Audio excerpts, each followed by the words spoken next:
ان حقوق کا اور مصارف کا بیان کرتے ہوئے اچانک اللہ نے بندوں کی بات چھوڑ کر فرمایا وفی سبیل اللہ، یہ زکوٰۃ خالصۃ رب کے راستے میں بھی دی جا سکتی ہے۔ یہ جو فی سبیل اللہ فرمایا، یہ کس کا حق ہے بولو؟ صرف اللہ کا حق ہے۔ کہ باقی فقراء کو اس لیے دو کہ ان کے بجھے ہوئے چہرے ہنس پڑے، مساکین کو اس لیے دو کہ ان کے لبوں پر مسکراہٹ آ جائے، اور قیدیوں کو اس لیے دو وہ چھوٹتے ہوئے ہنستے ہوئے آئے۔ باقی بندوں کو دو گے، اس سے بندوں کے چہرے کھل اٹھیں گے، اور جب اللہ کی رضا کی خاطر گلی بنواؤ گے، نالی بنواؤ گے، فلٹریشن پلانٹ لگواؤ گے، اللہ کی مخلوق کی خدمت خالصتاً صرف اس لیے کرو گے کہ ہم اللہ کی راہ میں خرچ کر رہے ہیں، تو فرمایا پھر جب فی سبیل اللہ دے گے تو رب کائنات خود تم پر راضی ہو جائے گا، اور اللہ رب العزت تمہارے لیے اپنی رضا کے انوار کی باری فرما دے گا۔ آپ نے دیکھا کہ یہ بندوں کا حق بھی بیان ہوا، اور زکوٰۃ وفی سبیل اللہ خالصتاً اللہ کی رضا کے لیے، اس میں دکھاوا مقصود نہ ہو۔ پہلو میں دکھاوا بھی ہے کہ بندوں کو بتا رہے ہیں، دے رہے ہیں، وہ بندہ اس کو پتا ہے، وہ مسکرا رہا ہے، وہ لے کر خوش ہو رہا ہے، اور اس میں خالصتاً اللہ کی خوشی کے لیے اللہ کے راستے میں دی جا رہی ہے۔ تو ایک وقت میں باقی سارے اعمال ارکان اسلام کے کس کے لیے تھے بولو؟ صرف اللہ کے لیے، اور زکوٰۃ ایٹ اے ٹائم اللہ کا بھی حق ہے اور اس کے بندوں کا بھی حق ہے۔ آگے فرمایا وابن السبیل، اور وہ جو مسافر ہیں ان کے لیے بھی یہ زکوٰۃ دی جا سکتی ہے، فریضۃ من اللہ واللہ علیم حکیم، یہ اللہ کی طرف سے فرائض ہے۔ اب بات آپ کو سمجھ آ گئی کہ یہ اللہ کا حق بھی اور بندوں کا حق بھی۔ عام طور پر لوگ یہ سوچتے تھے کہ اللہ کا بندوں پر صرف ایک ہی حق ہے جسے عبادات کہتے ہیں۔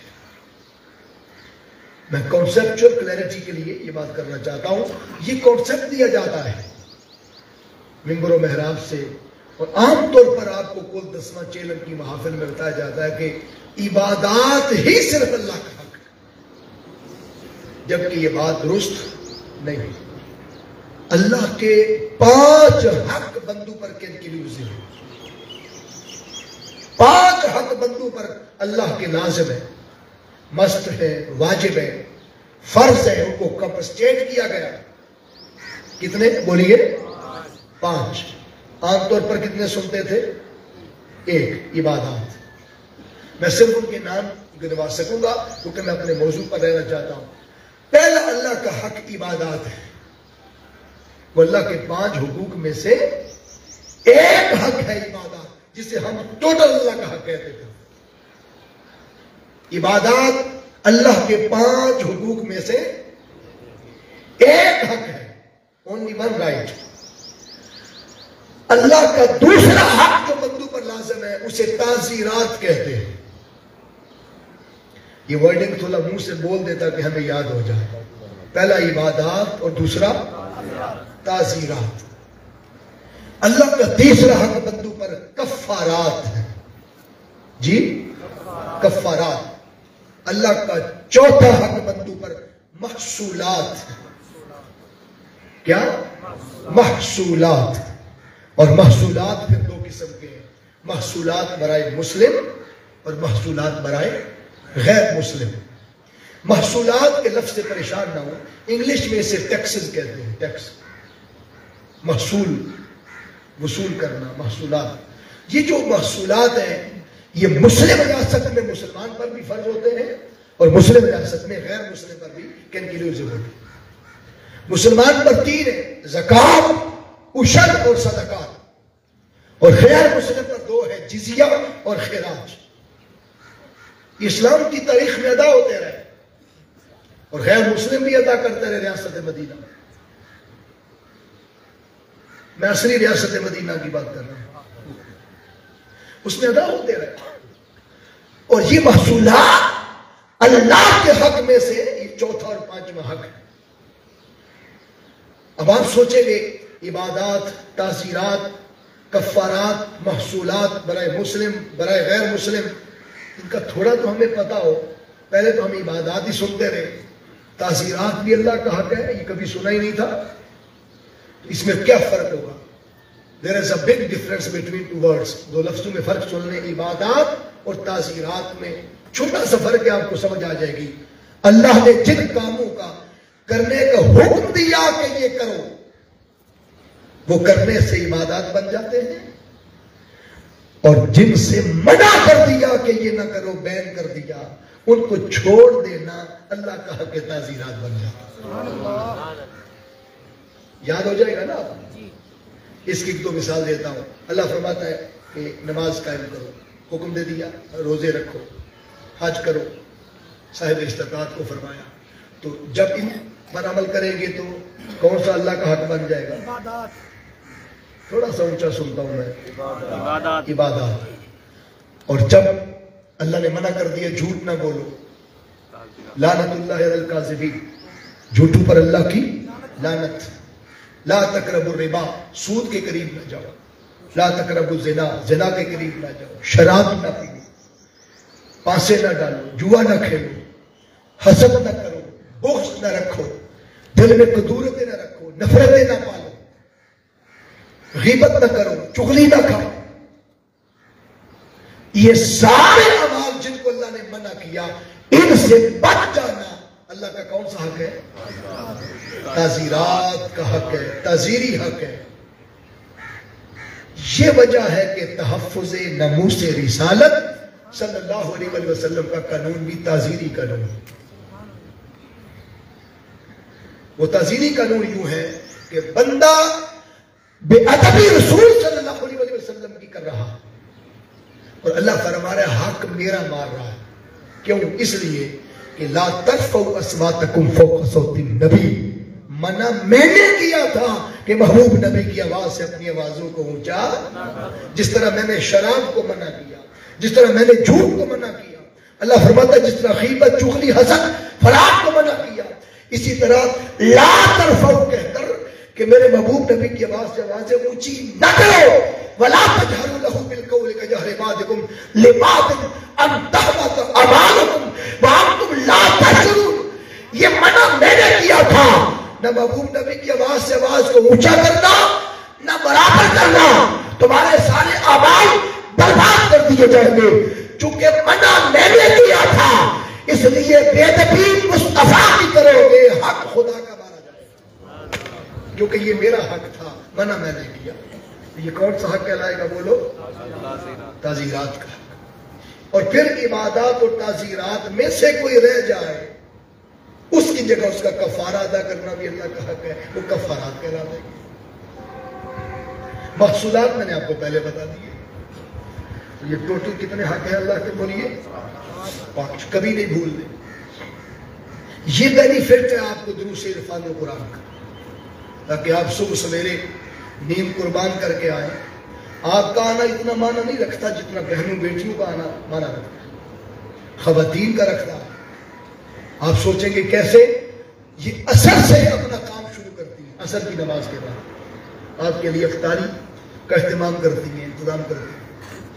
پھر آپ لوگ اپنے معاملات میں لگ جاتے ہیں، اور پھر یہ عشاء کے بعد تراویح پڑھ کے اس کے بعد 2 بجے سحری میں لگ جاتی ہیں. آپ کے لیے سحری بناتی ہیں، آپ کو کھلاتی بلاتی ہیں. پھر آپ نماز کے لیے نکل جاتے ہیں، یہ بچوں کو سلانا شروع کر دیتی ہیں. فجر ہو جاتی ہے، فجر پڑھ کے پھر وہ پروگرام میں آ جاتی ہے. تو آپ اندازہ کریں رات کی بھی نیند گئی ان کی، دن کے بھی ان کے کام کاج. تو یہ کوئی معمولی بات نہیں ہے. اور کئی خواتین بہنیں ہمیں پتا ہے کہ گھر میں بچوں کو سلا کے لاک کر کے آئی ہیں. یہ بڑا مشکل کام تھا، لیکن میں داد دیتا ہوں، مبارکباد پیش کرتا ہوں ان بہنوں کو، بیٹیوں کو، خواتین کو. اور میں سمجھتا ہوں آج کی ماں، آج کی بیٹی کل کی ماں ہے، اور ماں اولاد کا پہلا مدرسہ ہوتی ہے. اور اگر مدرسہ ہی کمزور ہو تو بچے کی بنیاد نہیں بن سکتی. اگر چاہتے ہیں کہ نسل مصطفیٰ کی عاشق بنے اور دین کی تابع فرمان بنے اور مصطفیٰ کی سیرت و سنت پہ عمل کرے، اس ماں کو دین کا طالب علم اور طالبہ بننا ہوگا کہ جس دین کی خدمت کرنے سے رب کائنات انہیں سیدہ پاک کی سنگت نصیب فرما دے اور امہات المومنین کی سنگت عطا فرما. میں ایک ہی بات شیئر کروں گا اس میٹر میں، کریڈٹ دیتے ہوئے خواتین کو، کہ بابا فرید الدین گنج شکر رحمت اللہ علیہ نے ایک دن اپنی والدہ ماجدہ سے کہا کہ امی جان میری زندگی میں کبھی تہجد کی نماز قضا نہیں ہوئی، میری زندگی میں ہماری اولادوں کی جو فرض کبھی ادا نہیں ہوتی اور ان کی تہجد کبھی قضا نہیں ہوئی۔ جوانی میں عرض کیا میری تہجد کبھی قضا نہیں ہوئی۔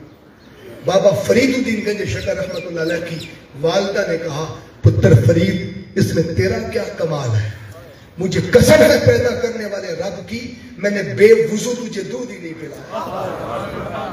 تو جب ماں وضو کر کے دودھ پلائے گی اور اس تربیت کو ان درسگاہوں سے اسے یہ مقصد اور معاملہ نصیب ہوگا تو پھر یقیناً وہ جو ماں ہے اس کے کریکٹر کی وجہ سے اولاد پھر کبھی بابا فرید بنتی ہے، کبھی سلطان باہو بنتی ہے اور کبھی غریب نواز بنتی ہے۔ سبحان اللہ، وہ ماں کی گود ہوتی ہے۔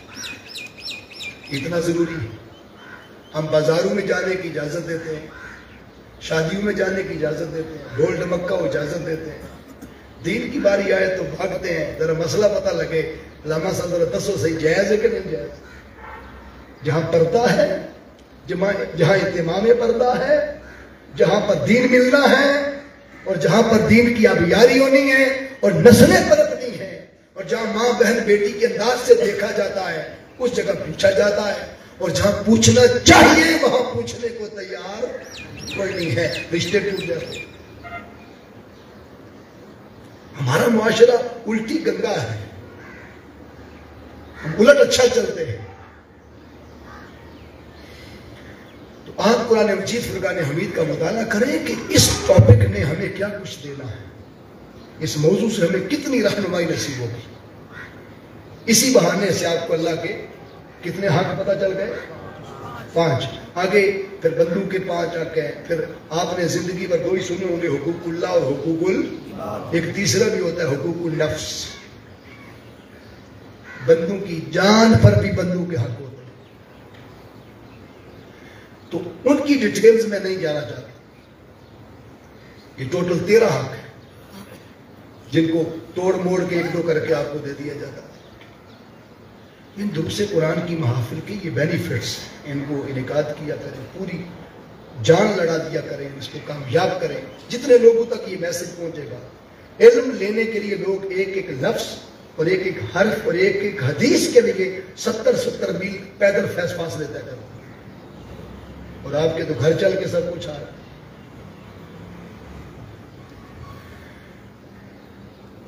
اب ایمانداری سے بتائیں جو 5 حق اللہ کے ہیں ان کی کبھی پورے نام بھی سنے تھے؟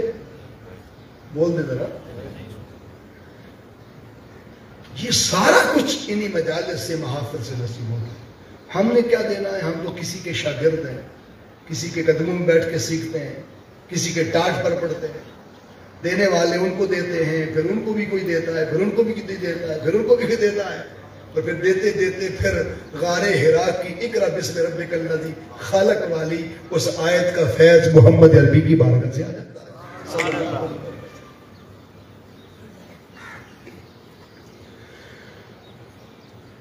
تو آپ نے یہ 5 حق اللہ کے پڑھے، ان میں سے ایک حق محصولات ہیں۔ ان محصولات میں سے مسلمان پر 3 حق ہیں، زکوٰۃ، عشر اور صدقہ۔ عام لوگ یہ سمجھتے ہیں کہ صرف مال میں سے زکوٰۃ دینا تو سنا ہے، یہ جو عشر وغیرہ ہے فصل سے دینا یہ شاید کوئی اکا دکا فصل ہے جس پر دینا چاہیے، باقی یہ سبزیاں، فروٹ، سبزی منڈی، فروٹ سے جو منڈیاں روز بھری ہوتی ہیں ان پر بھی کبھی کسی کو آپ نے عشر دیتے سنا ہے کبھی؟ بولیے اللہ کی قسم، زمین سے جو شے بھی باہر نکلے، جس کو آپ پھل کہہ لیں، سبزیاں کہہ لیں، فروٹ کہہ لیں، غلہ کہہ لیں، وہ سارے سال کے لیے ہو یا ایک دن کا پھل ہو، ہر نعمت جو زمین تمہیں عطا کرتی ہے اس پر عشر دینا اسی طرح واجب ہے جس طرح مال میں سے زکوٰۃ دینا واجب ہے۔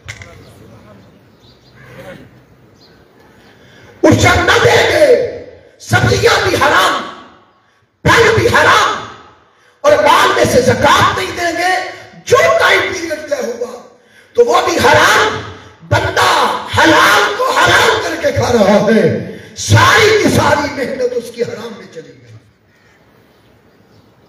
جب پوچھا جائے کہ تم حرام کھاتے ہو، کہتا نہیں، میں نے تو زندگی میں کبھی ڈاکہ نہیں مارا، میں نے زندگی میں کبھی اس سے چھین کے نہیں کھایا۔ اللہ فرماتا ہے تیرا خود کمایا ہوا تب حرام بن جاتا ہے جب اس میں سے اللہ کا اور اس کے بندوں کا حق ادا نہیں کرتے، جو تیرے مال میں رکھا گیا، جو تم کماتے تھے اس میں رکھا گیا، آپ نے اس طرح بھی حرام ہو۔ جب تک مال زکوٰۃ سال گزرنے کے بعد آپ کے مال میں رہے، ہر دن گناہ میں لکھا جائے۔ اللہ نے ایک ٹائم پیریڈ فریم دے دیا کہ سال آپ کا ٹائم ہے، جس مال کو پڑے ہوئے ایک حالت میں 7.5 تولے سونا، 52.5 تولے چاندی یا اتنی مالیت کی اور اشیاء ملا کر آپ اس نصاب کو پہنچ جائیں، اور پھر وہ ایک حالت میں سال بھر پڑا رہے، سال بعد اس پر زکوٰۃ لازم ہو جاتی ہے۔ نہیں دیں گے تو گناہگار ہوں گے، مسلسل نہیں دیں گے تو فاسق ہو جائیں گے، انکار کر دیں گے تو کافر ہو جائیں گے۔ 3 فتوے، نہیں دیں گے سال بعد تو بولے گناہگار، بولے مسلسل نہیں دیں گے تو فاسق، اور اگر دینے سے مکمل انکار کر دیں گے زکوٰۃ کہ میں نہیں دیتا، کیا ہو جائیں گے؟ کافر۔ اتنا اہم رکن ہے جسے زندگی پر ہم نے 2 جملوں میں رکھا ہوا۔ آقا صلی اللہ علیہ وسلم کی خدمت میں 2 خواتین آئیں، بہنیں بیٹیاں سنیں، سونا مانگنے کا، سونا پہننے کا اگر شوق ہے تو پھر اس کی زکوٰۃ بھی لازم۔ 2 خواتین آئیں، ان کی کلائیوں پر کنگن تھے سونے کے۔ آقا صلی اللہ علیہ وسلم نے فرمایا کیا تم پسند کرو گی کہ تمہاری کلائی پر جہنم کی آگ کے کنگن بنائے جائیں؟ عرض کیا یا رسول اللہ صلی اللہ علیہ وسلم نہیں، ہم یہ پسند نہیں کریں گے۔ جامع ترمذی شریف کی حدیث، حضور صلی اللہ علیہ وسلم نے فرمایا پھر اپنے سونے کے کنگنوں کی زکوٰۃ دیا۔ اگر وہ سونا شوہر کی ملکیت ہو اور صرف عورت کو پہننے کے لیے دے تو مرد زکوٰۃ ادا کرے گا۔ اگر آپ نے اس کی ملکیت میں دے دیا یا اس کے میکے والوں نے دے دیا اور عورت کی ملکیت ہے تو زکوٰۃ دینا عورت پر لازم ہے۔ 7.5 تولے سونا، اگر سونا اتنا نہیں ہے، سونا 5 تولے ہے، باقی گھر کی اور ضرورت سے علاوہ جو اشیاء اضافی ہیں ان کو ملا کر اگر 7.5 تولے سونے کی قیمت اور مالیت بن جاتی ہے تب بھی زکوٰۃ فرض ہو جاتی ہے۔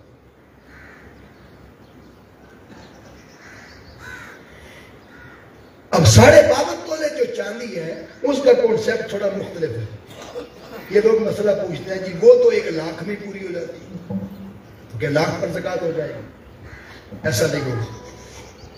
ہمیشہ یاد رکھے کہ جہاں بھی قرآن پاک میں یا حدیث نبوی صلی اللہ علیہ وسلم نے زکوٰۃ کا کانسیپٹ سونے اور چاندی کے ساتھ دیا جاتا ہے تو وہاں خالی سونے کا الگ ذکر اور خالی چاندی کا الگ ذکر نہیں ہوتا، ایک پیکج کے طور پر سونے اور چاندی کا اکٹھا ذکر ہوتا ہے۔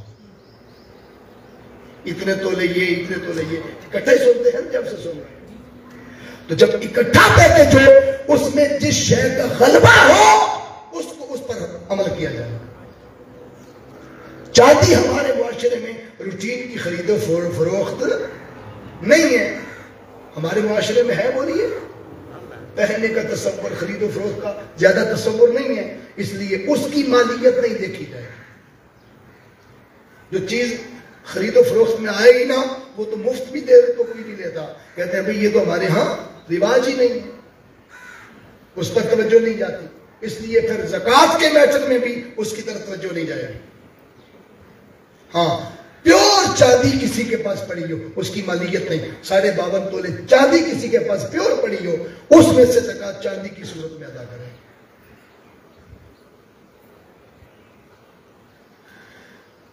اور عشر، آج کل آپ کی فصلیں پکی ہوئی ہیں، گندم کی کٹائی موسم سے پہلے ہو گئی ہے، ایسا ہی ہے، چند دن پہلے ہو گئی گرمی کی اچانک شدت کی وجہ سے، اور آپ ادا کریں گے اور کئی لوگ یہ بھی تصور رکھتے ہیں کہ جو باہر سے گندم غلہ بیچ دیا جائے اس پر زکوٰۃ عشر نہیں ہوتا، جو گھر لائیں اس پر ہوتا ہے. ایسا نہیں ہے. زمین جو دے دیتی ہے وہ باہر ہو یا گھر، آپ سیل آؤٹ کر رہے ہو یا نہیں کر رہے ہو، اس پر عشر اسی طرح واجب ہے جیسے مال میں سے زکوٰۃ واجب. لیکن اس کو دو حصوں میں تقسیم کیا گیا. اگر آپ کا خرچہ ہوا تھا اور آپ کے پیسے لگے تھے، ٹیوب ویل کا پانی دیا تھا، آپ نے کھاد ڈالی تھی، خرچہ ہوا تو پھر اللہ نے گنجائش دے دی، پھر میں 20 حصے کرو، 20 ڈھیریاں کرو، 20 بوریاں بھرو، ایک خدا کی 19 آپ کی. ویسے عشر عشرۃ 10ویں حصے کو کہتے ہیں، وہ نصف عشر ہو جائے گا. اور اگر آپ کا خرچہ نہیں ہوا، زمین کی نمی کی وجہ سے یا بارش کے پانی کی وجہ سے آپ کی فصل رک گئی اور آپ کا خرچہ نہیں ہوا، اس صورت میں حکم ہے کہ 10 حصے کرو، 9 آپ کے، ایک خدا کا. وہ جو آپ نے کھاد ڈالی تھی، پانی ڈالا تھا، اللہ کی قریبی دیکھے کہ جو بندے کی سوچ بعد میں آ سکتی تھی اس نے پہلے سے بندوں کو گنجائش عطا کی. سبحان اللہ. تو غلہ بھی اسی کا پاک ہے، بڑولا بھی اسی کا پاک ہے، بھرا ہوا بڑولا بھی اسی کا پاک ہے کہ جس نے اس میں سے اللہ کا اور اس کے بندوں کا حق دیا. کیسے کھاؤ گے جس حق میں یتیموں کا حق موجود ہے؟ تم سوچتے ہو میں نے تو یتیم سے نہیں چھینا. اللہ فرماتا ہے وہ جو تیرے حق میں 10واں حصہ تھا وہ یتیموں کا تھا، وہ تیرے گندم میں مکس ہوا ہوا ہے. وہ مسکینوں کا تھا، تیری گندم میں مکس ہوا ہوا ہے. جیسے زہر کی پڑیاں رکھتے ہو اس کے اندر، اور اگر وہ کھل جائے تو زہر کھا جاتے ہو، اور اسی طرح وہ تمہارے اندر مکس ہے. یتیموں کا مال، غریبوں کا مال، مسکینوں کا، دکھیوں کا، بیواؤں کا، پریشانوں کا، محتاجوں کا، وہ جو اللہ کی راہ میں نکل، ان سب کا حق تمہارے حق میں گڑبڑ ہو گیا ہے. اس کو نکالو گے تو تیرا غلہ پاک ہے. رزق حلال کھاؤ گے تو اولاد ادب والی ہوگی، حرام کا کھاؤ گے اولاد بے ادب ہوگی. ساری زندگی دعائیں کرواتے رہو، اثر نہیں ہوگا. عملاً جب حرام کھا رہے ہو تو دعاؤں کا اثر کیسے؟ دعائیں حقانیت پر مبنی تقدیر بدلتی ہیں. اب یہ تو نہیں کہ آپ ساری زندگی خود سارے حرام کام کرتے رہے اور دعائیں کرواتے رہے. اگر دعاؤں سے حالات بدلتے ہوتے تو امام حسین سے بڑی بھی دعا کائنات میں کسی کی تھی. کربلا میں گردنیں کیوں کٹتی؟ کربلا میں امام علی اصغر جیسے بچے، شیرخوار بچے کیوں تڑپتے؟ اور حضرت قاسم جیسی جوانیاں کیوں لوٹتی؟ قوم کو سوچنا چاہیے. اور پھر بعض اوقات دعاؤں سے مال بڑھ جائے گا، آپ کی سنی جائے گی، مال بڑھ جائے گا، لیکن اس میں سے فیض نکلتا چلا جائے گا، برکات نکلتی چلی جائے گی. نفس پر مادیت، حرص، تما، لالچ، فریب اور دھوکہ غلبہ کر لے. داتا گنج بخش علی حجویری رحمۃ اللہ علیہ نے کشف المحجوب میں ایک روایت نقل کی، حدیث نقل کی ہے. فرماتے ہیں کہ آقا صلی اللہ علیہ وسلم کی بارگاہ میں ایک شخص آیا جو 5 وقت حضور کے پیچھے نماز پڑھتا تھا صلی اللہ علیہ وسلم. اس نے عرض کیا کہ اللہ کے نبی صلی اللہ علیہ وسلم، میرا ایک کمرے کا گھر ہے، چھوٹے چھوٹے کمرے تھے، ایک ہی کمرہ میرا گھر ہے، میری ایک بکری ہے اور ہم میاں بیوی اسی کمرے میں سوتے ہیں، اور اسی کمرے میں وہ بکری پیشاب کرتی ہے اور دم ہلاتی ہے تو چھینٹے ہمارے کپڑوں پہ پڑتے ہیں.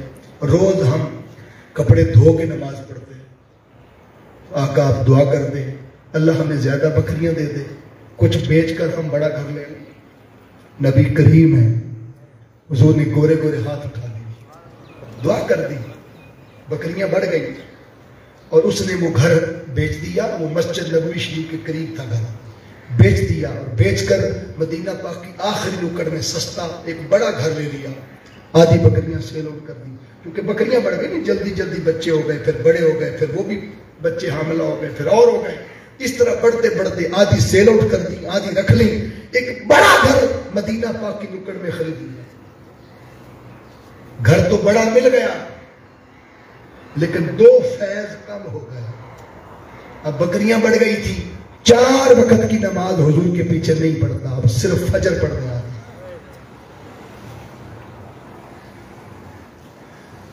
اور دوسرا فیض کیا ختم ہوا؟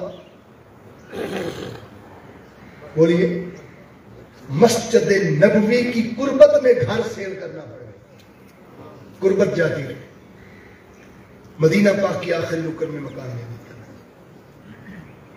مال بڑھ جاتا ہے باو زکات، لیکن اس میں سے برکات اٹھنا شروع ہو جاتا. توجہ انسان کی مادیت کی طرف چل جاتا. پھر ایک دن فجر کے ٹائم حضور کی بارگاہ میں، کیونکہ صرف فجر ہی پڑھنے آتا تھا، فجر پڑھی اور حضور کی بارگاہ میں عرض کر دیا، آقا آپ نے دعا کی تھی، یہ کچھ مل گیا تھا، ایک بار گورے گورے ہاتھ اور اٹھا دے، میرے لیے اور دعا کر دے. اس کو کہتے ہیں چسکا پڑ گیا. آقا دعا کر دیں، اب چرنے کے لیے بھی جگہ چاہیے، باندھنے کے لیے بھی جگہ چاہیے، ایک ڈیرا چاہیے بڑا. آقا نے دعا فرما دی. بکریاں اور بڑھ گئی، اتنی بڑھ گئی کہ اب وہاں رہنا مشکل ہو گیا. اب باہر زمینوں میں اپنا گھر بھی وہیں بنایا، ڈیرا بھی وہیں بنایا. مدینہ پاک کی قربت بھی جاتی رہی. مال بڑھ گیا، جائیداد بن گئی، پراپرٹی بن گئی، قربت جاتی رہی، سنگت جاتی رہی. اب 5 وقت کی نماز بھی گئی، اب صرف جمعہ پڑھنے آتا تھا. دور ہو گیا. اب بولے گھٹ رہا ہے یا بڑھ رہا ہے؟ اسے تو پتہ میں بڑھ رہا ہوں. اللہ ایسے نہیں فرما رہا وَالْعَصْرِ إِنَّ الْإِنسَانَ لَفِي خُسْرٍ. قسم ہے زمانہ محبوب کی، انسان خسارے. ادھر سے گھٹ گیا، دین سے گھٹ گیا، دنیا میں بڑھ گیا. پھر کیا ہوا؟ ایک دن جمعے پہ آ کے عرض کر دیا، آقا پھر دعا فرما دے. حضور نے پھر دعا کر دی. بکریاں سینکڑوں میں بدل گئی. اب دادا گنج بخش علی حجویری کشف المحجوب میں لکھتے ہیں، فرماتے ہیں اب صرف عید کی نماز پڑھنے آتے. ساڑھے جو ایسے کئی بیٹھے ہوئے ہیں جنہوں نے عید ہی نصیب ہوتی.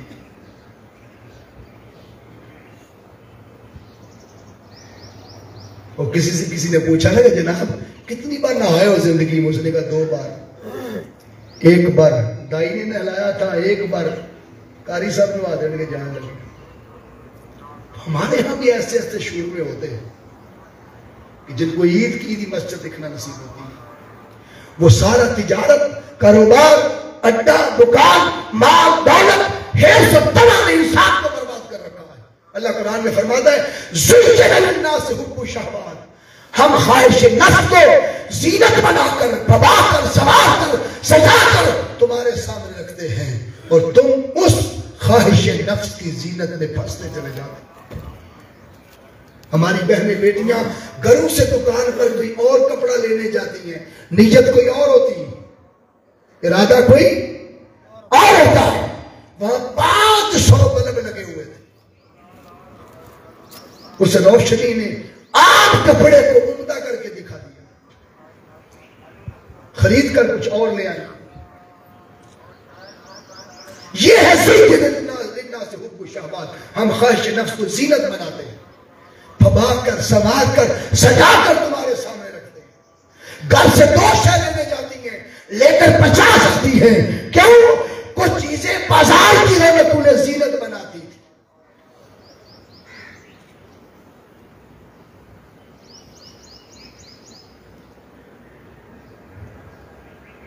تو پھر عید کی عید آتا.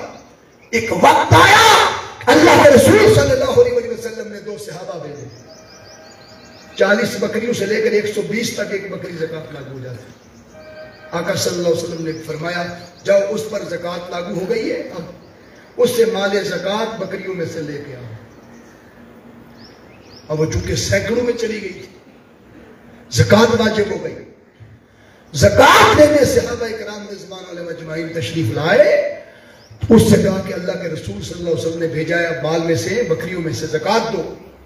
اس نے کہا ایک دو بیمار بکری پکڑ کے نا، بیمار لاغر کسی کام کی نہیں تھی، وہ دے دی اور کہا اللہ کے نبی صلی اللہ علیہ وسلم سے عرض کرنا آقا میں نے ابھی بکریاں گنی نہیں، کاؤنٹ نہیں کی، ابھی حساب نہیں کیا، حساب کروں گا جس دن تو پہنچا دوں گا۔ جیسے کوئی کسی کو ٹالتا ہے، وقت ٹل جائے، ایک دو مریضہ بکری اٹھا کے دے دی، جب لے کے آئے اللہ کے رسول کے چہرے پر جلال تھا، تاجدار کائنات نے فرمایا لے جا اس کا مال اور اس کے منہ پہ مار دے، اسے کہو اللہ اور اس کے رسول کو تیرے مال کی کوئی ضرورت نہیں ہے۔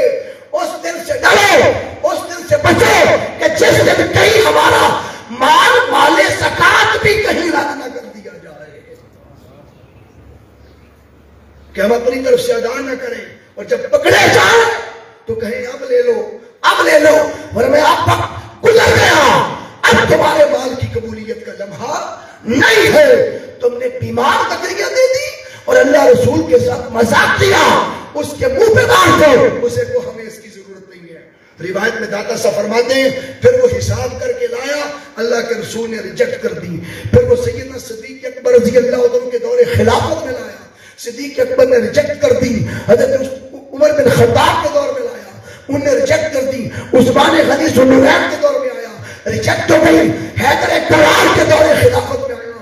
آپ نے فرمایا جس مال کو خدا اور اس کا مصطفیٰ قبول نہ کرے انہیں مصطفیٰ کے ماننے والے غلام کیسے قبول کر سکتے ہیں؟ وہ مال زکات تھا، وہ اللہ اور اس کے رسول کا اور اس کے بندوں کا حق تھا، تو ہمیں اس دن سے لڑنا چاہیے کہ ہم کہیں ایسا تو نہیں ہے کہ ہم اس دن کا کہیں انتظار نہ کر بیٹھے کہ جس دن وہ ریجیکٹ ہو جائے اور نہ مقبول۔ ہر چیز کا ایک ٹائم پیریڈ ہے، ڈیوریشن ہے، اور ہم لاکھ بار پیٹتے پھریں کہ ہم نے یکم رمضان کو نہیں کٹوتی کروانی، بینک والے کر لیتے ہیں، سارا ٹائم ہے، وہ پہلے ایک دن اناؤنس کرتے ہیں، میسج آ جاتا ہے فلاں دن بھائی کوئی اے ٹی ایم نہیں چلے گا، اتنے سے لے کر اتنے تک ہر شے بند رہے گی، وہ اندر یہی کام کر رہے ہیں۔ آپ کے ابھی ایک مہینہ گنجائش دیتے ہیں، اللہ فرماتا ہے کہ ٹائم پیریڈ ہے، ٹائم فریم ہے، اس کے اندر اندر عطا نہیں دو گے گناہگار ہوگے، مسلسل نہیں دو گے فاسق ہوگے، انکار کرو گے کافر ہو جاؤ گے۔ اور آپ سوچیں گے زکوٰۃ کیوں ضروری ہے، عشر کیوں ضروری ہے، یہ نعمتیں نکالنا کیوں ضروری ہے؟ اس لیے کہ بندہ سوچتا تھا کہ زکوٰۃ دینے سے گھٹ جائے گا، عشر دینے سے گھٹ جائے گا۔ اللہ فرماتا ہے بندے تیرا سودا کسی دنیا دار سے نہیں ہو رہا، اس سے ہو رہا ہے جو غیروں کا کبھی گھٹنے نہیں دیتا، اور تو اپنا ہو کے دے گا تو تجھے گھاٹا کیسے ڈال دے؟ کبھی ہمارے ساتھ سودا کر کے دو۔ ہم میتھمیٹک پڑھتے ہیں، ریاضی کے اصول پڑھتے ہیں، کیونکہ اس میں جب جمع تفریق ہوتی ہے تو بظاہر تو گھٹے گا۔ آپ جب لاکھ میں سے 2500 دے دیں گے تو پیچھے کتنا بچ جائے گا؟ جی ریاضی اچھا نا آپ کا، بولیے 97.5 نہیں، مائنس میں آپ کا ریاضی کمزور ہے، پلس کرنا ہو تو جمع کرنا ہو تو پھر تگڑا ہے، 97.5 بچ جائے گا۔ بظاہر گھٹ گیا یا بڑھ گیا؟ جی عقل کہتی ہے میں نے گنا ہے گھٹ گیا، مادی چل کہتی ہے گھٹ گیا۔ اور میں آپ کو بڑی لطیف بات بتا دوں، عام طور پر زکوٰۃ تو اس مال کو کہتے ہیں نا کہ جو اس مال کو پاک کرنے کے لیے اس میں سے دیا جاتا ہے، لیکن جو لفظ زکوٰۃ ہے نا، لفظ زکوٰۃ اس کی ڈیپتھ میں اور اس کی گہرائی میں اترے تو زکوٰۃ زکاة سے ہے، اور عرب میں کہا جاتا ہے زکاة الزرع، کھیتی بڑھ گئی، کھیتی نشو و نما پا گئی، کھیتی فراوانی میں چلی گئی۔ زکوٰۃ کے لفظ میں بھی گھٹ جانا داخل نہیں ہے، زکاة کا معنی ہی نشو و نما پانا ہے، بڑھنا ہے۔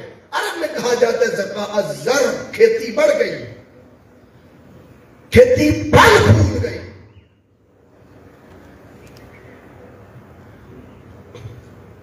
وہ جو گلاب کے پودے کاٹتا ہے اس کو کیا کہتے ہیں؟ مالی سے پوچھو، روز تراشتا ہے پودے. آپ گزرتے ہوئے کہتے کل تو بہت بڑا تھا، آج چھوٹا لگ رہا ہے. اب 3 ماہ بعد گزرے وہ سب سے بڑا لگ رہا تھا. تو بندہ کہتا ہے اس نے کاٹ دیا، ٹہنیاں کاٹ دی. تو اللہ فرماتا ہے بس یہی اصول یاد رکھ لو، کسی کو تراشنے کا مقصد گھٹانا نہیں ہے، زمین پوری طاقت سے پھر اس کو اور زیادہ نشو و نما دے کر جو تیری نظروں میں گھٹ گیا تھا کچھ عرصہ انتظار کر، وہی سب سے زیادہ پھول لے کر آیا. پھول کا اصول ہے کہ اسے اگانا ہو تو ٹہنیاں کاٹنی پڑیں گی، تراشنا پڑے گا، وگرنہ بوڑھا ہو جائے گا اور وہ ختم ہو جائے گا. تو کاٹنے سے گھٹ گیا یا بڑھ گیا؟ اس کو زکا کا معنی نشو و نما، بڑھ جانا، پھیلنا، پھولنا. اب آپ پوچھیں گے کیا قرآن پاک میں بھی بڑھ جانا ہمیں کہیں سے نصیب ہوتا ہے اور ملتا ہے؟ میں قرآن پاک کا ایک حوالہ آپ کی نظر کروں گا تاکہ ہمارا یقین پختہ ہو جائے کہ واقعی یہ بڑھتا ہے، کبھی گھٹتا نہیں. آپ سے پوچھتا ہوں 8 من گندم تھی آپ کے بڑولے میں، کتنی؟ 8 من. میں اس خشک موضوع میں بھی تھوڑی تری رکھنا چاہتا ہوں تاکہ آپ دیکھیں کہ اس میں روحانیت کتنی. تو 8 من گندم تھی. آپ کا کوئی بچہ اس میں سے کوئی مٹھی بھر نکال کے سیمنٹڈ فرش پر پھینک دے تو مائیں بیٹیاں ناراض ہوں گی یا راضی ہوں گی؟ ناراض ہوں گی. آپ کہیں گے یہ گندم ضائع کر دی. حالانکہ وہ کلیکٹ کر لی، آپ نے اکٹھی کر لی، واپس ڈال دی. سیمنٹڈ فرش تھا، مٹی نہیں تھی. اور آپ کسان جٹ بوٹ بڑے، آپ اس میں سے 2 بوریاں نکال کے لے گئے اور جا کے خاک میں ملا دی، مٹی میں پھینک دی کاشت کرنے کے لیے. تو کبھی آپ کو بھی کسی نے ڈانٹا ہو کہ جناب ضائع کر دی؟ بولے اس نے ایک مٹھی ڈالی پھر مل گئی واپس، اور وہ جا کے مٹی میں پھینک دی، خاک میں ملا دی. کبھی گھر میں کوئی ناراض ہوا؟ عجیب سائیکی ہے انسان کی. ادھر خاک میں ملا رہا ہے، ناراضگی کوئی نہیں. ادھر فرش پہ پھینک رہا ہے، تھوڑے سے دانے، ناراضگی ہے. اتنا شعور انگوٹھا چھاپ کو بھی ہوگا کہ مٹی میں ملانے سے گھٹتا نہیں ہے، تھوڑا سا وقت کا انتظار ہے، بڑھ جاتا. آپ 2 من نکال کے گئے، پیچھے کتنے بچ گئے تھے؟ 6. گھٹ گیا بظاہر. اب آپ تھوڑے لمحوں کے لیے، تھوڑے مہینوں کے لیے خاموش رہتے ہیں. وہ 2 من لا کر اس زمین پر نہیں پھینکتے جو سخت ہو، آپ اس کو ہموار کرتے ہیں. ہموار کر کے اس میں آپ ہل چلاتے ہیں، پھر اس میں آپ دانہ پھینکتے ہیں. اور کسان کو چین نہیں آتا جب تک اوپر دکھائی دے، نظر آئے. آپ کہتے ہیں یہ نظر آیا تو کمزور ہے. اتنا کمزور ہے چوٹیاں گھسیٹ کے لے جائے گی، ہوا اڑا جائے گی، چڑیا کھا جائے گی، کبا کھا جائے گا. آپ اسے اتنا کمزور سمجھتے ہیں اوپر والے دانے. ابھی نظر آ رہا ہے تو کسان چین سے گھر نہیں آتا، اسے نیند نہیں آتی. پھر وہ میرا لگاتے ہیں، چھپ جائے. مٹی کے نیچے جب چھپ جائے، اب کسان کو بے اطمینانی ہوئی یا اطمینان ہو گیا؟ اطمینان تب ہوتا ہے جب مٹی میں جائے. اوپر والا تو کمزور ہے، اور اتنا کمزور ہے کہ آقا صلی اللہ علیہ وسلم فرماتے ہیں جب تم قبرستان جاتے ہو انہیں السلام کہتے ہو، السلام علیکم یا اہل القبور، سلام کہتے ہو. تم اتنے کمزور ہو کہ تم جو سلام کہتے ہو وہ سنتا ہے، اور جو وہ جواب دیتا ہے تم نہیں سنتے. اب بتاؤ مٹی کے نیچے جا کے تگڑا ہوا یا اوپر رہ کے تگڑا؟ بول دے. کون کہتا ہے مومن مر گئے؟ فرمایا ہم تو گندم کا دانا مرنے نہیں دیتے، اور مٹی تو گندم کا دانا نہیں کھا سکتی. مرتے مومن کو کیا کھائے گی؟ ایک گندم کا دانا. اللہ قرآن مجید فرقان حمید سورۃ البقرہ آیت نمبر، قرآن مجید فرقان حمید کا اگر مقام اٹھا کے پڑھے 261 ہے. سورۃ البقرہ فرمایا مثل الذین ينفقون اموالهم فی سبیل اللہ، وہ جو آپ نے مصارف زکوٰۃ پڑھے ان میں سے ایک کیا تھا؟ فی سبیل اللہ، اس کا ذکر ہے۔ فرمایا اللہ کی راہ میں مال خرچ کرنے کی مثال ایسے ہے کمثل حبۃ، جیسے ایک گندم کا دانہ کاشت کرتے ہو، اسے بوتے ہو، اسے مٹی کے نیچے دباتے ہو، انبتت سبع سنابل، تو مٹی ڈال کر چھپا کر واپس لوٹ آئے،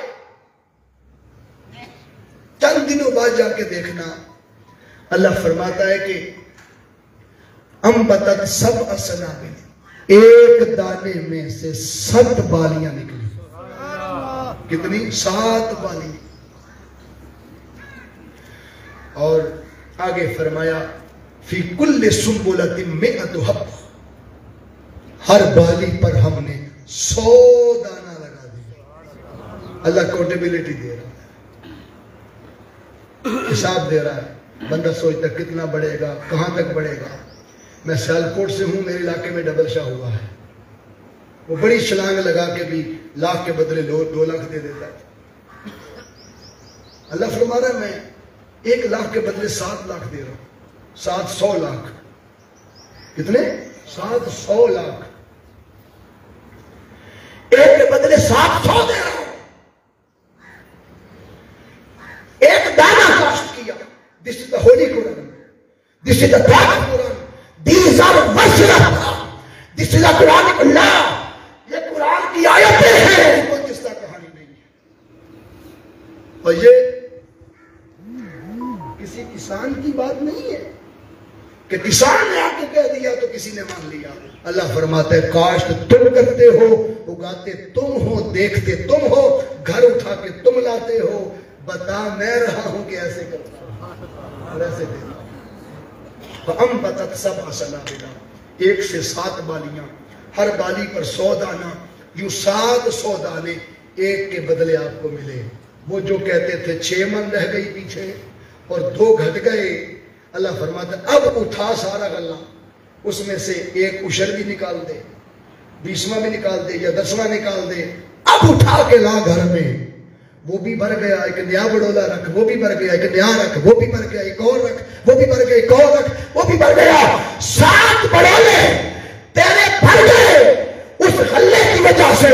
رب کائنات فرماتے ہیں میرے رشتے میں ایک دو گے، میں تو زمین پر 700 گنا عطا کرتا ہوں۔ اور آگے فرمایا یا تیری بس ہو گئی، اٹھا اٹھا کے کمر تیری تھک گئی، میری عطا کا فیصلہ تو ابھی آگے ہے۔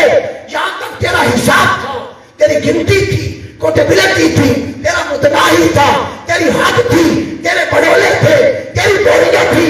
آگے چل واللہ یضاعف لمن یشاء واللہ واسع علیم، اللہ اس سے بھی چاہے کتنے گنا بڑھا سکتا ہے، سبحان اللہ، کتنے گنا اضافے کر سکتا ہے۔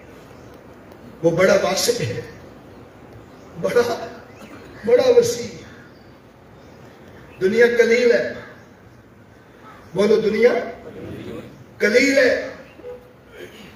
تو جس کا قلیل اتنا بڑا ہے اس کا کثیر کتنا ہوگا۔ پھر کثیر کے اوپر اکثر ہے، پھر اکثر کے اوپر التکاثر ہے، الہاکم التکاثر، اور فرمایا اس سے اوپر کوثر ہے، سبحان اللہ، اِنَّا أَعْطَيْنَاكَ الْكَوْثَرَ۔ اسا اس کوثر دا مالک دے خالی یار نو بنایا، سبحان اللہ۔ اس در تے جا کے بھی کلیل ہی منگدا رہنا ہے، پتر دے امریکہ دا ویزا لگ جائے، ماما بہنا بھی کہہ کے چھوڑ دیا پتر ذرا اپنے واسطے دعا منگی، اللہ اور چنگی نوکری دے دے، کدی آخرت بھی منگی۔ نمازیں پڑھتے ہو تو یا اللہ دنیا بہتر ہو جائے، چنگا بندہ متھے لگے، پہلی تجارتی اچھی ہو جائے، پہلی بکری اچھی ہو جائے، پیسہ چنگا لگے۔ تم قلیل مانگتے ہو اور بارگاہ میں جاتے ہو جسے الکوثر کا مالک بنائے۔ تم تو دنیا کے پیچھے پڑ گئے، تمہارا معیار تو بہت اونچا تھا، انہیں معیار پہچانو. اور خالی جنت کا سودا کرنا بھی تیرا معیار نہیں تھا. خالی جنت کا سودا کرنا بھی تیرا معیار نہیں تھا. جنت کا سودا تو اصحاب کہف کا کتا کر گیا. میرے اقبال نے، شہر سیالکوٹ کے اقبال نے جب یہ پڑھا نا اصحاب کہف کا واقعہ، ساری رات اقبال ہوتا رہا. کہتا ہے اقبال تو جس جنت حوروں غلمان اور محلات کے پیچھے پڑا ہوا ہے، یہ تو ولیوں کی، اس دور کے ولیوں کی سیوا کر کے وفا کر کے کتا لے گیا ہے، اور تو بھی ابھی جنت تک بیٹھا ہے، اور تیرا رشتہ ولیوں سے نہیں بلکہ محمد مصطفیٰ کے ساتھ ہے. اقبال پھر پکار اٹھا تھا کہ محمد سے وفا تو نے. تو رب کہتا ہے ہم تیرے ہیں، یہ جہاں چیز ہے کیا لوہو قلم، تقدیر کا قلم تیرے ہاتھ میں دے دوں گا، جو چاہے اپنے مقدر میں لکھتے پھرنا. there is only one condition to achieve the love of Allah. ایک ہی شرط ہے، آؤ مصطفیٰ سے عہد وفا کر. تیرا معیار، ہم تو معیار بھی زمانے سے جدا رکھتے ہیں، ہم تو محبوب بھی محبوب خدا رکھتے ہیں صلی اللہ علیہ وسلم. بڑے چھوٹے سودے بھی ہم بہک گئے. اس سے بھی میں بڑھا دیتا ہوں. اور پھر میں جو دینا ہے میری راہ میں، اگر نشو و نما چاہتے ہو کہ یہ مال بڑھ جائے، تو پھر جو خود اپنے لیے کماتے ہو نا، اس میں سے دیا کرو، گھٹیا نکال کر دیا کرو. سورۃ البقرہ آیت نمبر 267 267. الذین آمنوا انفقوا من طیبات ما کسبتم. ایمان والے اپنی پاکیزہ کمائیوں میں سے اللہ کی راہ میں دیتے. اور آگے سختی سے منع کر دیا. میری بہنیں بیٹیاں سنیں بڑی توجہ سے، کیونکہ اب ان کی بات آنے لگی. وَمِمَّا أَخْرَجْنَا لَكُم مِّنَ الْأَرْضِ. اس کمائے ہوئے پاک حلال میں سے جو دو جو ہم نے تمہیں زمین میں سے نکال کے دیا ہے. یہ عشر کا مقام ہے. اخرجنا لکم من الارض، جو زمین میں سے، مٹی میں سے ہم نے تمہیں دیا. لوگ کہتے ہیں عشر کا ذکر ہی نہیں ہے، یہ قرآن پاک میں عشر کا ذکر. جو زمین میں سے جو کچھ، ماں کلمہ عام ہے، جو کچھ تمہیں دیا. یہ اللہ کی بات نہیں ہے خالی، ماں کلمہ عام ہے. جو کچھ تمہیں دیا ہم نے نکال کے زمین میں سے تمہیں دیا. آگے فرمایا وَلَا تَيَمَّمُوا الْخَبِيثَ مِنْهُ تُنْفِقُونَ وَلَسْتُمْ بِآخِذِيهِ. اور وہ جو خبیث ہے، گٹیا مال، پلیت مال، جسے کمزور کمتر تم اپنے لیے تمہیں دیا جائے تو لینا گوارا نہ کرو. اس خبیث میں سے اللہ کی راہ میں نہ دیا کرو. قرآن پاک میں منع کرو، خبیث میں سے نہ دینا، ناپاک میں سے نہ دینا، پلیت میں سے، گھٹیا میں سے نہ دینا. اور یہ قرآن کی آیت تب نازل ہوئی جب صحابہ کرام رضوان علیہم اجمعین اپنی کھجوروں کے باغات میں سے کھجوریں اشر لا کے ڈھیر لگا رہے تھے. ایک شخص نے سوچا میں تھوڑی کمزور درخت کی دے دیتا ہوں، کون سا کوئی دیکھ رہا ہے. اس نے کمزور درخت کی لا کے اوپر پھینک دی. اللہ نے قرآن کی آیت نازل فرما دی. فرمایا اگر سوچتے ہو کہ دیکھ کوئی نہیں رہا تو ہم دیکھ بھی رہے ہیں اور فیصلے اتار بھی رہے ہیں. خبیث نہ لاؤ. خباثت اسی کو کہتے ہیں کہ وہ جو ذہن میں خباثت ہوتی ہے نا دلوں میں، وہ خباثت نکالو کہ ہم گٹیا دیکھ کے کام پورا کر دیں. اور میں بڑی اہم بات کی طرف آنا چاہتا تھا. بیٹیوں کو، بہنوں کو کثیر تعداد میں آئی ہیں، آپ سے زیادہ تعداد میں، ان کی توجہ چاہتا ہوں. گھر جا کے یہ مسئلہ بتایا کریں، بہو بیٹیوں تک پہنچایا کریں تاکہ انہیں بھی دین کی خبر ہو. ہماری خواتین اکثر اپنی خالہ کی بچیوں کو اور بیٹوں کو بھی دینا چاہیں اور رشتہ داروں کو بھی دینا چاہیں تو وہ دیتی ہے جو آج ہم نے نہیں پہنی. یہ میرے بچوں کو چھوٹے ہو گئے، اب یہ کسی کام کے نہیں ہیں. اب جوتے ٹوٹ گئے، کسی کام کے نہیں ہیں. اب یہ ہمارے لائق نہیں ہیں. اب ہم نے کون سا پہننے ہیں؟ یہ ضائع ہے. یہ بھری پڑی الماری خالی کرو، نکالو گند کوڑا اندر سے. اور یہ کسی غریب کو دے دو. ایمانداری سے مجھے فیصلہ سنائیں, کیا ہمارے گھروں میں ایسا نہیں ہو رہا؟ تھوڑا سا اونچا سنتا ہوں. ہو رہا ہے نا؟ جو ہم خود پہننا پسند نہ کریں وہ دیتے ہیں, جو ہم خود کھانا پسند نہ کریں اور خراب ہونے کے قریب چلا جائے, ہم کہتے ہیں یہ خراب ہو جائے گا, اٹھا کے کسی کو.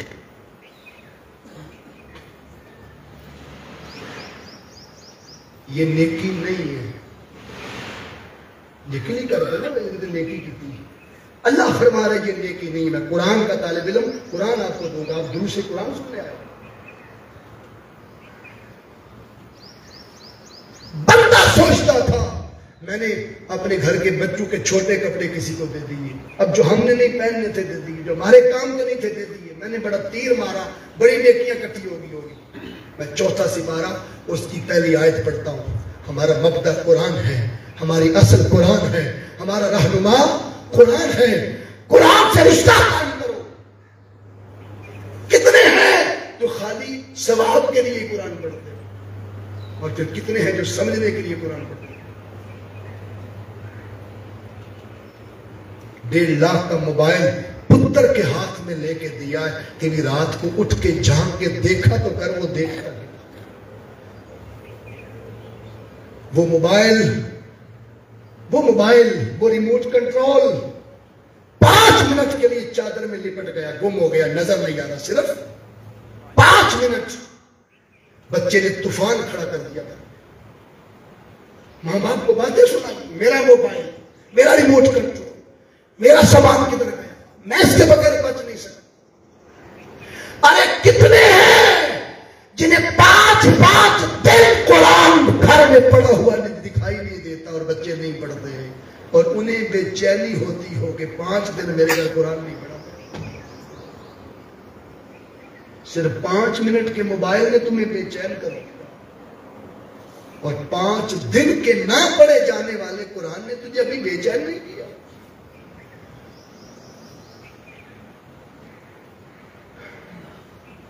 چوتھا سپارہ پہلی آیت, نیکی کہاں سے شروع ہوتی ہے؟ اللہ فرماتا ہے لن تنالوا البر حتی تنفقوا مما تحبون. تم ہرگز ہرگز ہرگز نیکی کو پہنچ نہیں سکتے. نیکی کو, یہ کون فیصلہ والا ہے؟ اس کا فیصلہ صحیح ہے یا ہمارا؟ اس کا. اللہ فرماتا تم ہرگز نیکی کو پہنچ نہیں سکتے. لا تنالوا نہیں فرمایا کہ لا نافیہ بھی ہو سکتا ہے, زائدہ بھی ہو سکتا ہے. لن تنالو یہ حروف نواسب میں سے گورنمنٹ کلی, اور ہرگز ہرگز کی نفی دیتا. لن تنالو البر حتی تنفقوا مما تحبون. تم ہرگز ہرگز نیکی کو پہنچ ہی نہیں سکتے جب تک اللہ کی راہ میں وہ خرچ نہ کرو جو تمہیں خود پسند تھا. کون نیکی بن رہا ہے؟ جو خود پسند تھا. ہم کون سا دیتے ہیں جو ہمیں پسند نہیں رہا, ہماری نظروں میں گر گئے, وہ دے دو. جو تمہیں خود پسند ہو وہ دینا نیکی ہے. یہ دینداری ہے. ہم ابھی بہت نیچے ہیں. ہم نے معیار کو اپنے کو گھٹیا کر دیا, اپنی سخاوتوں کو خبیث کر دیا. اور میں نے آپ کو قرآن دے دیا. اب میں آتا ہوں آقا صلی اللہ علیہ وسلم کی بارگاہ میں. سیدۃ النساء الجنہ حضرت فاطمہ الزہرا سلام اللہ, سردار نبی کی سردار بیٹی. آپ کی نکاح کا وقت ہے, رخصتی کا وقت ہے.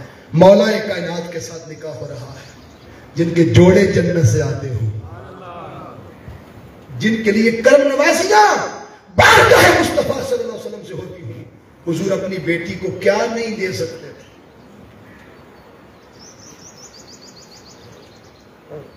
لیکن غریب اور یتیم بیٹیوں کے لیے نمونہ بنایا. آج ہم وری کی خاطر بیٹیوں کو بوڑھا کر دیتے ہیں, ابھی وری پوری نہیں. بیٹیوں کے بالوں میں چاندی لے آتے ہیں, ابھی LED نہیں خریدی, ابھی جہیز مکمل نہیں ہوا.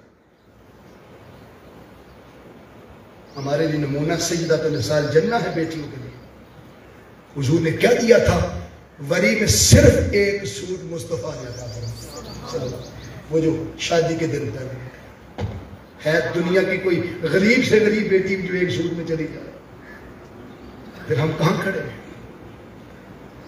ہم نے تو اس کی مدت بڑھا دی، عمر زیادہ کر دی، اور اس دن سے ڈرو کہ کہیں وہ بیٹی اور بیٹا آپ کی عزت پر دوڑ لگا دے۔ کبھی زندگی رہی، کبھی آیا اور مجھے بلائیے گا، کبھی زندگی میں کسی نکاح کی تقریب میں، شادی پر، شادی کا ایک موضوع ہے، شادی پر نکاح کی کتنی قسمیں ہوتی ہیں۔ زندگی میں ایک ہی سنا ہے، النکاح من سنتی فمن راغب عن سنتی فلیس منی۔ نکاح مسنون ہی سنا ہے نا زندگی میں۔ نکاح کی 6 قسمیں ہیں، ان کی میں نکاح واجب بھی ہوتا ہے، نکاح حرام بھی ہوتا ہے۔ نکاح واجب یہ ہے کہ جس اولاد سے گناہ سرزد ہونے کا خطرہ ہو، ماں باپ کو چاہیے فوری نکاح کر دے، ورنہ اگر وہ گناہ گار ہو گئے تو اس کا ولی بھی اتنے ہی گناہ گار ہوگا اور بچے بھی اتنے ہی گناہ گار ہوں گے۔ اور ایک نکاح حرام بھی ہے۔ آپ پوچھیں گے نکاح بھی حرام ہوتا ہے؟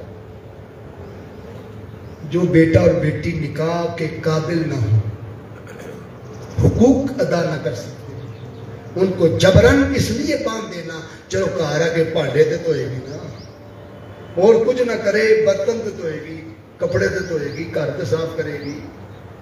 گھر صاف کرنا، کچن کے کام کرنا اور صفائیاں کرنا، کپڑے دھونا، یہ عورت کے فرائض میں سے لکھا ہی نہیں، جس کی خاطر طلاق دے دیتے۔ ساس بگڑ گئی ہے صرف اس لیے کہ اٹھتی نہیں میرے نال، پتر طلاق دے دے۔ اللہ کی عزت کی قسم، یہ اس کے فرائض میں سے نہیں ہے۔ ہاں اگر وہ آپ کا کر رہی ہے تو اس کا احسان سمجھو۔ آپ کو ایک دن اپنا بستر صاف کرنا پڑ جائے تو وقت پڑ جائے، ایک دن اپنا سوٹ دھونا پڑ جائے تو وقت پڑ جائے۔ عزت دو، احترام دو، محبت دو، شفقت دو، اس شفقت سے کرواؤ۔ اس کا فرض پہلا جس کو ہم نظر انداز کرتی ہیں عورتیں، وہ پہلا اس کا حق اس پر یہ تھا کہ اس کا شوہر اس پر راضی ہے، اس کی رضا والے، خوشی والے کام کریں۔ ہم سارے گھر کی خوشی کے کام کرتی ہیں لیکن اس کی خوشی کا کام نہیں کرتی جو وہ چاہتا، کہ سیر پہ نہ چڑھ جائے۔ بہنوں بیٹیوں کو سوچنا چاہیے، اور بھائی بھی وہ کام کرے جس میں ان کی مشاورت شامل ہے۔ تو بات کر رہا تھا کہ سیدہ نساء الجنہ سیدہ زہرا پاک سلام اللہ علیہا، آپ کی رخصتی ہوئی، ایک لباس، اگلے دن ولیمہ تھا، آقا صلی اللہ علیہ وسلم ملنے کے لیے گئے، دیکھا تو سہیلیوں کا جھرمٹ ہے۔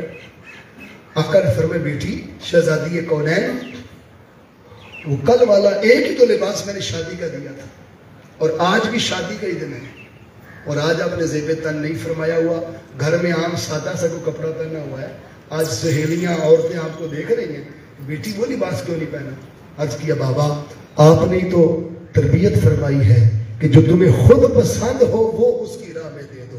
بابا دروازے پر ایک یتیم بیٹی آ گئی تھی، یتیم بچی آ گئی تھی کہ صبح میری شادی ہے اور میرے پاس پہننے کا لباس نہیں ہے، میں نے اپنا لباس ان کو عطا کر دیا، اور خود عام گھر کا کپڑا۔ کون ہے جو ولیمے والے دن بھی شادی کا سوٹ قربان کرتے ہیں؟ یہ محمد کی بیٹی کا کمال ہے۔ خدا کی قسم، بیٹیاں جس دن اس رستے پہ چل پڑی اس دن چادر تطہیر کا فیض انہیں نصیب ہوتا ہے۔ آج ہم وہ 10 سال سوٹ کو ہوا نہیں لگنے دیتی کیونکہ میرے باپ کی نشانی ہے، 10 سال ان بستروں کو ہوا نہیں لگنے دیتے، میری ماں کی نشانی ہے۔ کیا نبی مکرم کی نشانی نہیں تھی سیدہ زہرا کے پاس؟ سلام اللہ۔ یہ دین ہے، اپنی پسند دو، اپنی محبوب شے دو۔ اور پھر زکوٰۃ کا دوسرا لغوی معنی، میں لغت میں بات کر رہا ہوں، لغوی معنی زکوٰۃ کا ہے پاکیزگی۔ کیا بولیے؟ پاکیزگی، طہارت، اور اصطلاح میں اس مال کو زکوٰۃ کہتے ہیں جو آپ کے دینے سے بقیہ مال کو اونچا بول دیں پاک کر دے.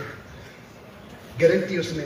مال کی مثال بہتے ہوئے پانی کی ہے. پانی بہتا رہے، فقہ کہتی ہے طاہر بھی ہے مطہر بھی ہے، اور اگر رک جائے تو چھپڑ بن جاتا ہے، اس میں بدبو پیدا ہوتی ہے. ناک پہ ہاتھ رکھ کے گزرتے ہو، اسی پانی سے ناک صاف کرتے تھے، آج وہ ناک صاف کرنے کے بھی قابل نہیں رہا، بدبودار ہو گیا. لوگ کہتے ہیں مالدار تو بڑا ہے مگر کنجوس بھی بڑا ہے، وہ اس میں بدبو ہے. مال روک دو تو اسی طرح ناپاک ہو جاتا ہے جیسے پانی چھپر بن جاتا ہے. اللہ کی راہ میں نکالتے رہو گے، پیچھے سے حلال طیب طاہر مطہر، وہ فرماتا میں بھیجتا رہتا ہوں. اس لیے مال کو پاک کرنا ہو تو اس میں سے زکات ادا کرو، اس میں سے اللہ کا حصہ ادا کرو، اس میں سے اللہ کا حق ادا کرو، اس کے بندے کا حق ادا کرو. اور بات ختم کرتے ہوئے، زکات کا معنی چونکہ پاکیزگی ہے، پاک صاف اور ستھرا ہونا ہے، مطہر ہونا ہے.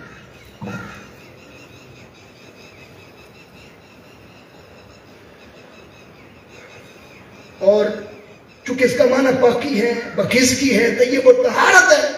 جب آپ نے یہ سن لیا تو پھر قرآن پاک اٹھا کے پڑھیں. زکات کا لغوی معنی پاکی میں معنی میں جو میں نے آیت تلاوت کی تھی سورۃ الاعلیٰ کی آیت نمبر 1 اور 2 فرماتا ہے، اللہ فرماتا ہے قد افلح من تزکا، تحقیق وہ شخص کامیاب ہوا جس نے اپنے من کو پاک کر لیا.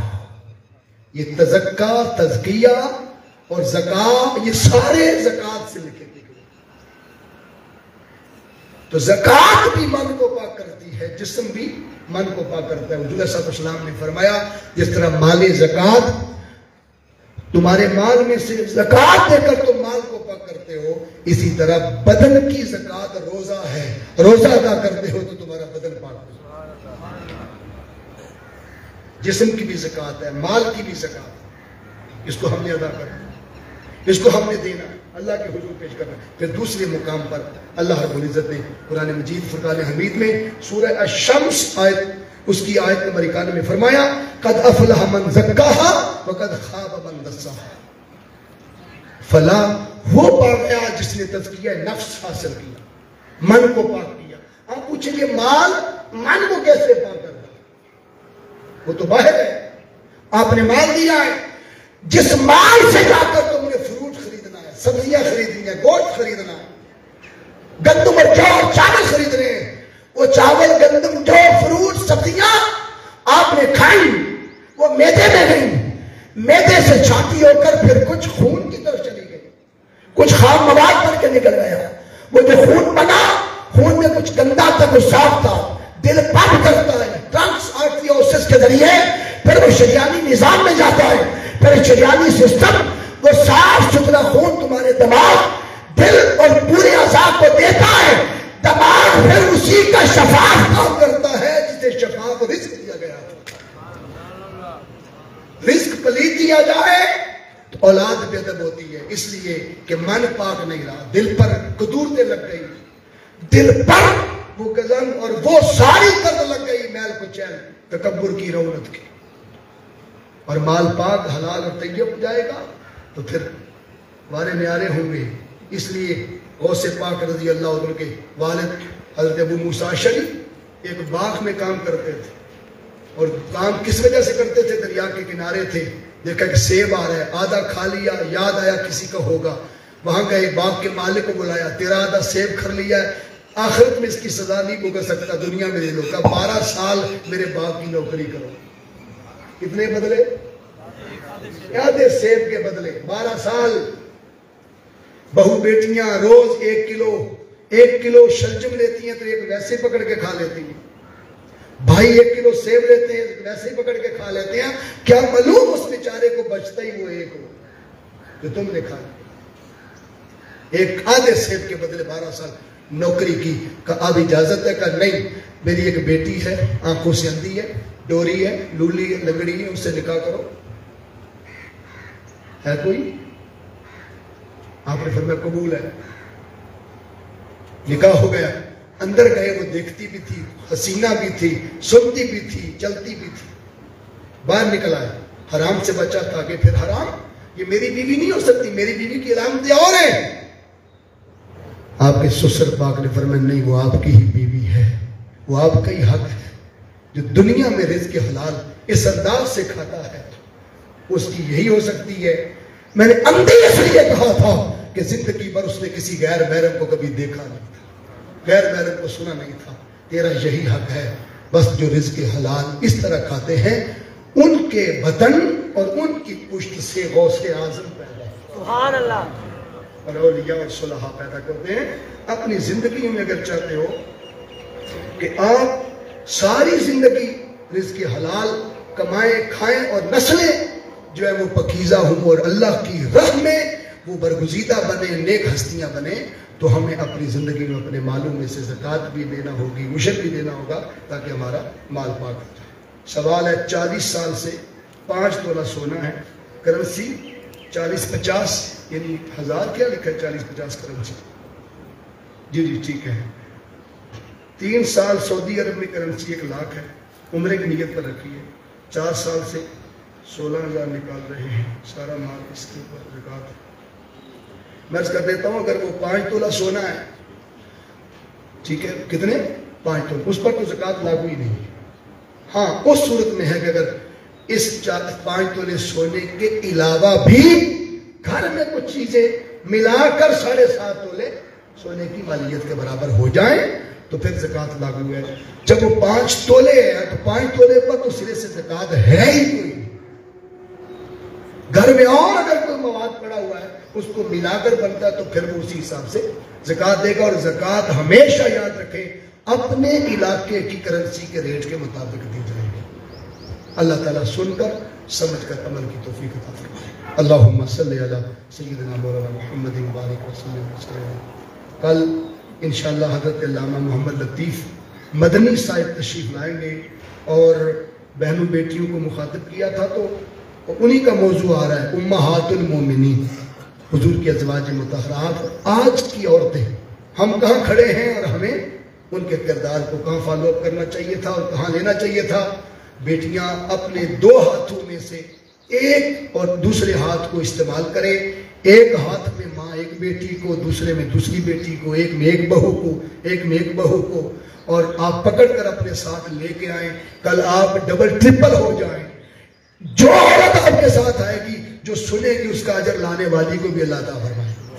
اور جو مرد بیٹھے ہیں یہ بھی اپنی بیٹیوں کو، بہنوں کو، بیویوں کو یہاں لائیں. باپردہ انتظام ہے، یہاں لائیں، وہ دین سیکھیں، ان کو مسائل کا پتہ چلے، ان کو پتہ چلے کہ امہات المومنین سرکار مدینہ کی خدمت کیسے کرتی تھی، تاکہ شوہروں کے لیے بھی کچھ انتظام ہو سکے کہ عورت کو شوہر کے لیے کیا کرنا چاہیے. اللہم صلی علی سیدنا مولانا محمد بارک وسلم.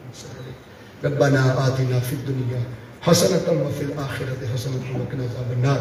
ربنا اغفر لی ولوالدی وللمؤمنین یوم یقوم الحساب. ربنا اغفر لنا ولإخواننا الذین سبقونا بالایمان طب القلوب ودوائها یا رسول اللہ انظر حالنا یا حبیب اللہ اسمع قال اننا فی بحر ہم مغرقون خذ ایدینا سہیلا اشکا. میرے مولا ہم نے تیرے محبوب اور تیری رضا کے لیے اس محفل کا اہتمام کیا. اپنی اپنے محبوب کی رضا کی خاطر اسے قبول کرنا. جتنے لوگ دور و نزدیک سے آئے ایک ایک قدم پر اجر عظیم عطا فرما. ہر مسئلے پر ہمیں آشنائی اور رہنمائی عطا فرما. مولا قرآن کا فہم نصیب فرما اور اپنے محبوب نبی کی نسبت اور نسبت کا خیال نصیب فرما. دنیا بھی بہتر فرما، آخرت بھی بہتر فرما. ہمیں اس قابل بنا کہ تیرے حسن کو دیکھ سکے، تیرے جلووں کی تاب لا سکے، اور آخرت میں تو ہمیں اپنا دیدار عطا فرمائے. بے اولادوں کو نورینہ اولاد عطا فرما، جنہیں اولاد دی ان کی اولاد کو نیک فرما. مریضوں کو شفا عطا فرما. حضور کی ساری امت کی خیر فرما. ملک پاکستان کی حفاظت فرما. حضور شیخ الاسلام ڈاکٹر محمد طاہر القادری مدظل العالی جو اس دھرتی پر نبی کا نظام لانا چاہتے ہیں، مصطفی انقلاب لانا چاہتے ہیں، مولا ہمیں ان کا دست و بازو بننے کی اور انہیں اپنے مقصد میں کامیابی نصیب فرما. وَنُنَزِّلُ مِنَ الْقُرْآنِ مَا هُوَ شِفَاءٌ وَرَحْمَةٌ لِلْمُؤْمِنِينَ. تحریک منہاج القرآن کی جوان، منہاج القرآن ملی کی بہنیں جو اس پروگرام کے انعقاد میں پیش ہے، سب کو حصے وافر عطا فرما. صلی اللہ تعالی علیہ رسول خیر خلقہ محمد و علیہ وصحبہ اجمعین.